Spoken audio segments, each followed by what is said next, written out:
நம்ம செய்ய போகிறது வந்து அவல் ஸ்வீட் பொட்டேட்டோ அல்வா என் பேபிக்கான ரெசிபி. ஃபஸ்ட் அவல் ஊற வச்சு எடுத்துட்டேன். அப்புறம் ஸ்வீட் பொட்டேட்டோ வந்து கட் பண்ணி வேக வச்சு நான் எடுத்திருக்கேன். இது வந்து ஸ்வீட்னஸ், நேச்சுரல் ஸ்வீட்னஸ்க்காக இந்த ஸ்வீட் பொட்டேட்டோ வந்து நம்ம ஆட் பண்ணுறோம். இந்த அவல் ஊற வச்சுருக்கோம்ல, அந்த தண்ணியில் வந்து தண்ணியை மட்டும் ஃபில்டர் பண்ணிவிட்டு அதில் வந்து நான் ஸ்வீட் பொட்டேட்டோ வேக வச்சுருக்கதை நான் ஆட் பண்ணிக்கிறேன். அப்போ தான் நல்லா மேஷ் ஆகுன்றதுக்காக அந்த வாட்டரும் நம்ம ஆட் பண்ணிவிட்டு அதில் அவலும் வந்து கொஞ்சம் சேர்த்துட்டு நல்லா ஸ்மூத் பேஸ்ட்டாக நம்ம அரைச்சி எடுத்துக்கணும்.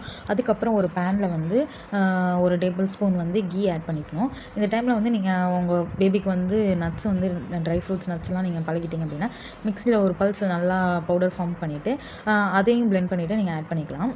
இந்த இது வந்து அந்த நெய்யோடு ட்ரை ரோஸ்ட் பண்ணிவிட்டு அதுக்கப்புறம் நம்ம அரைச்சி வச்சுருக்க பேஸ்ட்டையும் ஆட் பண்ணி அல்வா பக்குவத்துக்கு நல்லா கிண்டிகிட்டே இருக்கலாம்.